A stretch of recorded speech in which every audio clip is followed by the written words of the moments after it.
Those who see the Hadi might be encouraged to imitate this ritual.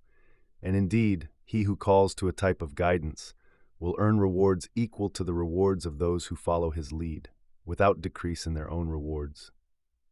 When the Messenger of Allah ﷺ intended to perform Hajj, he spent the night at Dhul Hulayfa, which is also called Wadi al-Aqiq. In the morning, the Prophet made rounds with his wives, who were 9 at that time, performed ghusl, applied some perfume, and performed a 2-rakah prayer. He then garlanded the Hadi and announced aloud his intention to perform Hajj and Umrah.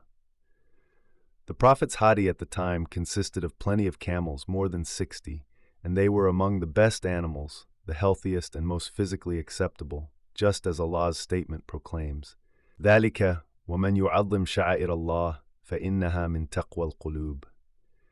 Muqatil bin Hayyan said that Allah's statement, وَلَا الْقَلْئِدَ, means, do not breach their sanctity. During the time of Jahiliyyah, the people used to garland themselves with animal hair and pelts when they left their areas in months other than the sacred months. The idolaters of the sacred house area used to garland themselves with the tree stems of the sacred area so that they were granted safe passage. This statement was collected by Ibn Abi Hatim, who also recorded that Ibn Abbas said, there are 2 ayat in this surah that were abrogated, the ayah about the garlands 5:2, and فَإِنْ جَاءُوكَ فَاحْكُمْ بَيْنَهُمْ أَوْ أَعْرِضْ عَنْهُمْ, either judge between them or turn away from them. The necessity of preserving the sanctity and safety of those who intend to travel to the sacred house.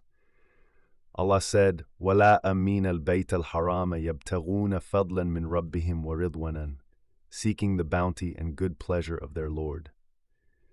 The ayah commands, do not fight people who are heading towards the sacred house of Allah, which if anyone enters it, he must be granted safe refuge.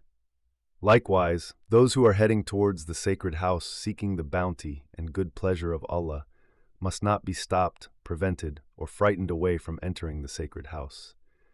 Mujahid Ata Abu al-Aliyah, Mutarif bin Abdullah, Abdullah bin Ubaid bin Umair, Arabi bin Anas, Muqatil bin Hayyan, Qatada, and several others said that يَبْتَغُونَ فَضْلًا مِنْ رَبِّهِمْ refers to trading. A similar discussion proceeded concerning the ayah, لَيْسَ عَلَيْكُمْ جُنَاحٌ أَن تَبْتَغُوا فَضْلًا مِنْ رَبِّكُمْ. Allah said, وَرِضْوَانًا. Ibn Abbas said that the word pleasure in the ayah refers to seeking Allah's pleasure by their Hajj. Ikrimah, As-Sudi, and Ibn Jarir mentioned that this ayah was revealed concerning Al-Hutam bin Hind al-Bakri, who had raided the cattle belonging to the people of Al-Madinah. The following year, he wanted to perform Umrah to the house of Allah, and some of the companions wanted to attack him on his way to the house.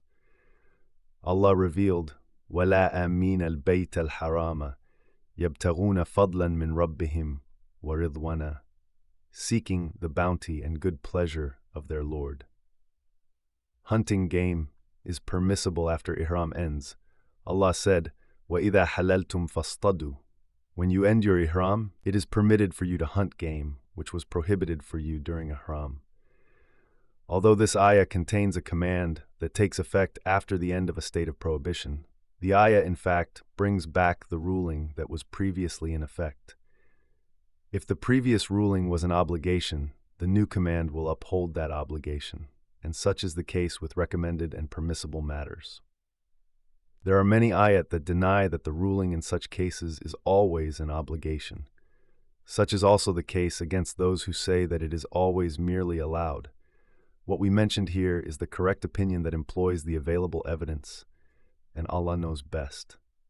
Justice is always necessary. Allah said, وَلَا يَجْرِمَنَّكُمْ شَنَآنُ قَوْمٍ أَن صَدُّوكُمْ عَنِ الْمَسْجِدِ الْحَرَامِ. Stopping you from al-Masjid al-Haram lead you to transgression. The meaning of this ayah is apparent as it commands, let not the hatred for some people who prevented you from reaching the sacred house in the year of Hudaybiyah make you transgress Allah's law and commit injustice against them in retaliation. Rather, rule as Allah has commanded you, being just with everyone.